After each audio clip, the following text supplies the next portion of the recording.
बिस्मिल्लाहिर्रहमानिर्रहीम। आज का टॉपिक है डाइजेशन इन लार्ज इंटेस्टाइन। इससे पहले जो स्मॉल इंटेस्टाइन थी उसमें जेजिनम में डाइजेशन का प्रोसेस कंप्लीट हो चुका, इलियम में एब्जॉर्प्शन हुई। अब इलियम के बाद ये लार्ज इंटेस्टाइन है, जहां पे आपकी ये इलियम है, इलियम से आगे ये लार्ज इंटेस्टाइन शुरू हो जाती है। इस पॉइंट पे मौजूद होते हैं इलियोकोलिक स्फिंक्टर, जो कि इलियम से मटेरियल को लार्ज इंटेस्टाइन में भेजते हैं। लार्ज इंटेस्टाइन का ये फर्स्ट पार्ट है सीकम, जो कि एक ब्लाइंड पाउच लाइक स्ट्रक्चर है। इस सीकम के एक एंड पे vermi form mean worm shape appendix मौजूद होती है। अब बाद औक़ात ऐसा होता है कि जो अनडाइजेस्टेड मटेरियल्स हैं उसका कुछ पार्ट इस अपेंडिक्स में इनट्रैप हो जाता है। तो जब ये पार्ट अपेंडिक्स में इनट्रैप होगा तो यहां पे इसकी पुट्रिफिकेशन के नतीजे में एक पेन क्रिएट होगी। इस पेन को हम कहेंगे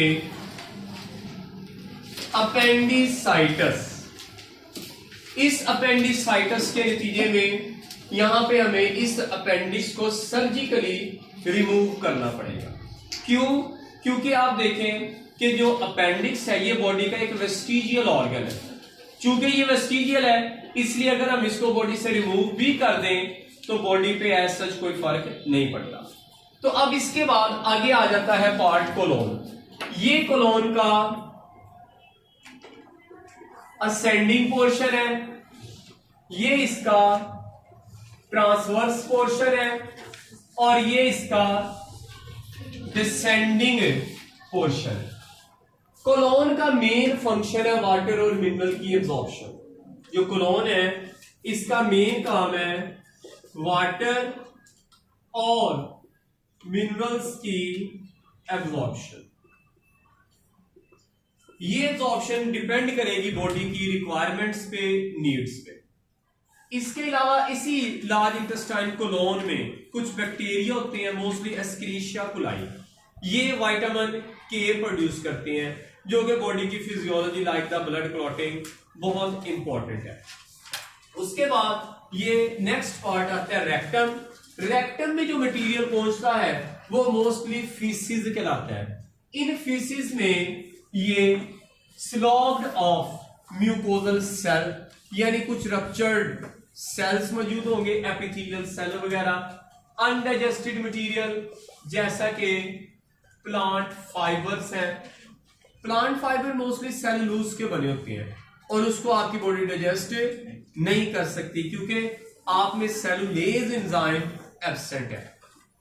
बाइल पिगमेंट जो कि रेड ब्लड सेल की ब्रेकडाउन से बनते हैं। Mucus, water and salts, cholesterol, ये तमाम चीजें इधर रेक्टम में आती हैं और इन्हें हम फीसिस कहते हैं। अब रेक्टम का काम है फीसिस को स्टोर करना। अब ये फीसिस रेक्टम में स्टोर होते जा रहे हैं। जब ये रेक्टम फीसिस से फुल हो जाएगा, ये अपनी फुल कैपेसिटी पे चला जाएगा, तो फिर एक रिफ्लेक्स जनरेट होगी। उस रिफ्लेक्स को कहेंगे हम डेफिकेटिंग रिफ्लेक्स। डेफिकेटिंग रिफ्लेक्स जब आपका यूरिनरी ब्लैडर यूरिन से भर जाता है उस वक्त जो रिफ्लेक्स स्टार्ट होती है उसका नाम भी यही है, डेफिकेटिंग रिफ्लेक्स। तो ये रिफ्लेक्स आपकी बॉडी को अवेयर करेगी कि ये रेक्टम फीसिस से फुल हो चुका है, शुड बी एम्प्टाइड। तो फिर आप देखेंगे ये लास्ट में जो ओपनिंग है इसको एनस बोलते हैं, क्योंकि हमने पढ़ा ह्यूमन का जो डाइजेस्टिव सिस्टम है ये ट्यूब लाइक है। तो लास्ट ओपनिंग एनस है। एनस के अंदर जो स्फिंक्टर होंगे, ये स्फिंक्टर अगर इन्फेंट्स है तो उनमें इनवॉलेंट्री कंट्रोल्ड है, लेकिन अगर अडल्ट है तो इसमें ये वॉलेंट्री कंट्रोल्ड होते हैं। कुछ टाइम के लिए आप इस रिफ्लेक्स को इनहिबिट भी कर सकते हैं। तो फिर इस एनस के थ्रू डेफिकेशन, यानी आप कह सकते हैं इजेक्शन हो जाएगी, जिसमें वेस्ट मटेरियल बॉडी से रिमूव कर दिया जाए। शुक्रिया।